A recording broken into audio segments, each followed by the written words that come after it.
Hello dear students, welcome to Bajirao Ias Academy interview guidance program. In earlier lecture we have discussed about the private sector participation in space industry. Now in this present lecture we will discuss about India's role in UN peacekeeping missions.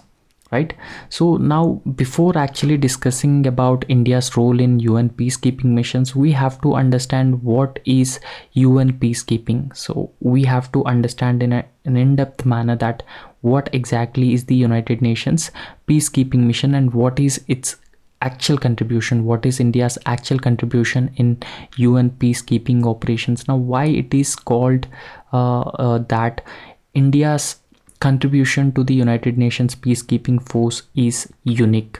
Okay, so now we will understand everything in a very detailed manner.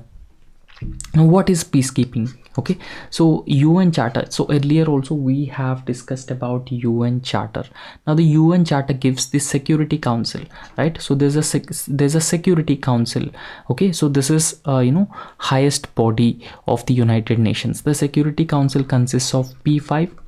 Okay, so the 5 permanent members and 10 non-permanent members, and all 5 permanent members enjoys the veto power. So the UN Charter gives the Security Council the primary responsibility for the maintenance of international peace and security. Now here the key concern of the UN Charter, or the key objective or aim of the UN Charter, is to ensure maintenance of international peace and security. Okay, so therefore UNSC has the powers to ensure or maintain international peace and security. So in order to fulfill this responsibility, the council can establish a UN peace operation or UN peacekeeping force. Okay, so UN can authorize the peace operation in a particular country which has been facing any turmoil, civil war, conflict. Okay, so we have to understand the mandate of the UN peacekeeping force. So there's a certain mandate before actually deploying the UN peacekeeping mission. Okay, so UN peacekeeping operations are deployed on the basis of mandates from the UN Security Council. So it must require a mandate from the United Nations Security Council. So however, here you have to understand that these mandates are actually differ from situation to situation. Okay, so in one situation the mandate would be different, in other situation the mandate would be different. However, the mandate will actually depend on the nature of the conflict a particular region or the particular state or the country has been facing now, and the specific challenges that it presents. So the mandate which is actually given by the United Nations Security Council, and the mandate actually depends based on different conditions. Okay, so what are those conditions? Firstly, to deploy or to prevent outbreak of a conflict, spillover of the conflict across the borders. Now generally we see this in African countries like Sudan. Okay, so there's a lot of misgovernance, civil war like conditions, terrorism, and different factions fighting against each other. So all these can be seen in African countries. So UN peacekeeping mission or the operations can be conducted to prevent outbreak of a conflict or even spillover of a conflict to the boundaries of other countries. Okay, so this is the first condition. The second condition is stabilizing the conflict situations after a ceasefire. Okay, so there's a violence and ceasefire took place between two different factions or two different countries, and the peacekeeping force will try to stabilize the conflict in those regions. And apart from that, the UN peacekeeping force, United Nations peacekeeping force, will also help in implementing comprehensive peace agreements. Now, comprehensive peace agreements are also a very important aspect for the UN peacekeeping, right? So therefore, or maintenance of international peace and security. Now, in this context, UN peacekeeping force will help in assisting or implementing comprehensive peace agreements. Okay, so there are certain lead states or territories, so through a transition to stable government, so they are especially based on democratic principles, good governance, economic development. Okay, so overall, United Nations peacekeeping force will help in making a transition from a conflict, a conflict-ridden countries to a stable government. It is especially based on the democratic principles, human rights, good governance, and economic development that we have seen in those countries. Now, apart from that, we need to understand the certain principles of UN peacekeeping. Now, what are the principles of UN peacekeeping? So it actually based on three basic or fundamental principles, and these principles continue to make UN peacekeeping operations, or continue to set UN peacekeeping operations apart as a tool for maintaining international peace and security. So as I have already told you that maintaining international peace and security is the main objective of the United Nations Charter. So in this respect, we have to understand the first most important principle of the UN peacekeeping is consent of the parties. Okay, so for example, if any conflict has been taken place in one particular country, so UN Security Council cannot unilaterally send a UN peacekeeping force to those conflict ridden countries. Rather, there is a need for consent of the different parties. So in the absence of such consent, if consent is not given for the in the absence of any such consent for conducting or deploying UN peacekeeping force, so what generally happens? So the risks of becoming a party to the conflict and being drawn towards the enforcement action. Okay, so the second most important principle is impartiality. So the peacekeeper should be impartial. They should not be biased or they should not be partisan.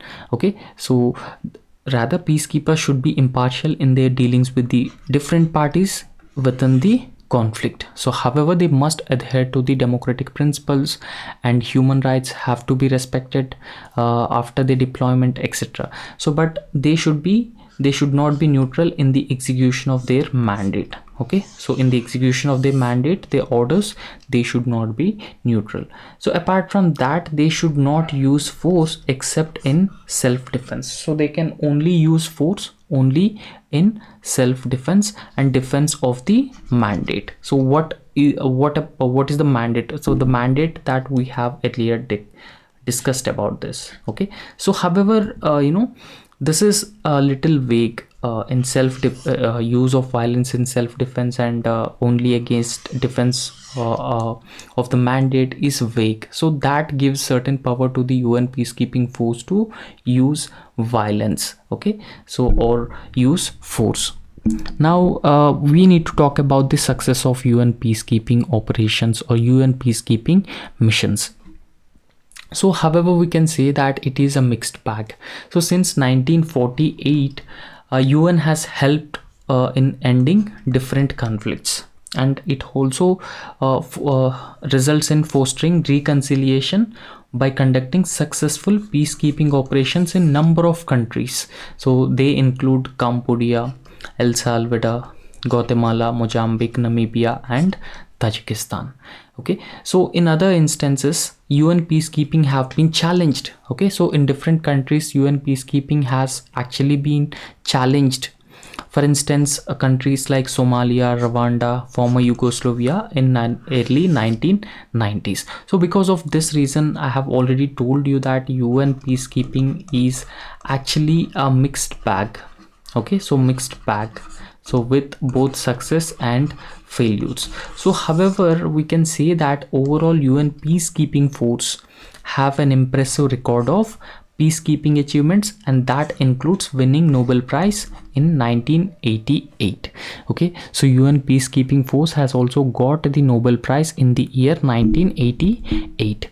So after that, one of the most important, most significant aspect is India's contribution to the UN peacekeeping missions. So why this is a very much in news? Because we have all women deployment. We are the largest contributors of the force for the UN peacekeepers.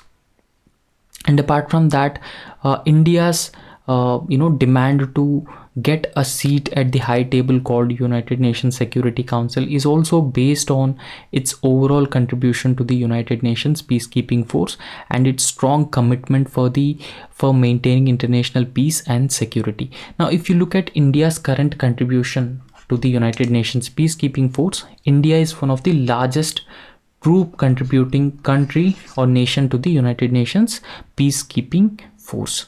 Okay, so currently India has around 5,900 troops. So they were deployed in 12 United Nations missions as of now.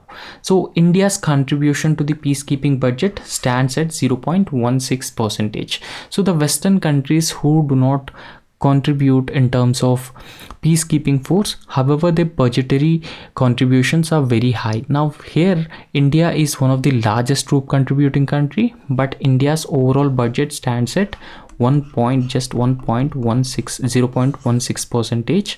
So this is something which is being criticized. So however, we have to discuss about India's overall contribution so far. Now, what is India's overall contribution so far? So India has been actively participating in the UN peacekeeping right from 1950. Okay, so right from 1950, India is very active in UN peacekeeping because it has supplied the medical personnel, troops, and even food aid is also being provided by the United Nations. So therefore, and the UN Repatriation Commission in Korea. So therefore, we can say that UN peacekeeping force is actually in line with the UN Charter in maintaining international peace and security and providing relief for the victims of genocide, war, terrorism, and even civil war like situations. So India has overall contributed to around 2,75,000 troops so far in peacekeeping missions. Okay, so 159 Indian army soldiers have lost their lives serving in different regions across the globe in the United Nations peacekeeping force. Okay, so these are the major contributions. So apart from that, we should also discuss about women deployment or India having a woman contingent as part of the United Nations peacekeepers. Okay, so this is one of the unique thing that India has been doing here. Now India has deployed female engagement teams in UN organization stabilization mission in the Democratic Republic of Congo and even UN interim security force for Abyei. So this is actually the second largest woman contingent after Liberia. So Liberia is a country which has contributed the largest woman troop, and after Liberia, India is the largest troop contributing country, the woman troop. Okay, so woman contingent. Now apart from women and also from deployment of UN peacekeeping or contribution of UN peacekeepers, so we need to discuss about the different other contributions of India to the United Nations peacekeeping force. So in August 2021, India is in collaboration with UN has launched Unite Aware platform.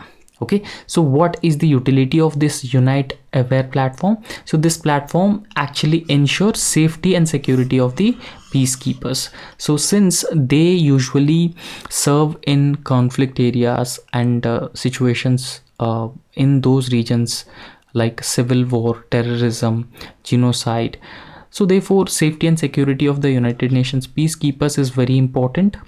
And India in collaboration with the UN has launched Unite Aware platform. Okay, so this platform overall will provide safety and security of peacekeepers. So India has also proposed a 10-point plan. So that includes targeting UN peacekeepers more accountable. Okay, so this is also India's initiative that makes UN peacekeepers more and more accountable. So it has also suggested to build a memorial wall to honor all the peacekeepers. Okay, so this is what India has been actually suggested with respect to the United Nations peacekeeping force. So since India is the largest democracy and India is strongly committed for maintaining international peace and security, and India also respects the United Nations Charter. So these are the conditions through which the United Nations has to be reformed, and United Nations Security Council must be expanded, and countries like India should get a seat in the high table. So otherwise it will lose its relevance, because it is not representing the current realities of the 21st century, where the world has been moving towards a multipolar world rather than the bipolar world. So therefore, in this context, the reforms at the institutions of multilateral governance is very important, particularly United Nations. Okay, so however, India's contribution to the United Nations peacekeepers is actually laudable, and it shows India's strong commitment to the principles of international peace, justice, and security, safety. Okay, so that's all in this lecture. And if you really like our work, please like our video and also subscribe to our YouTube channel. And if you have any doubts on this topic, please comment those doubts in the comment section. Thank you.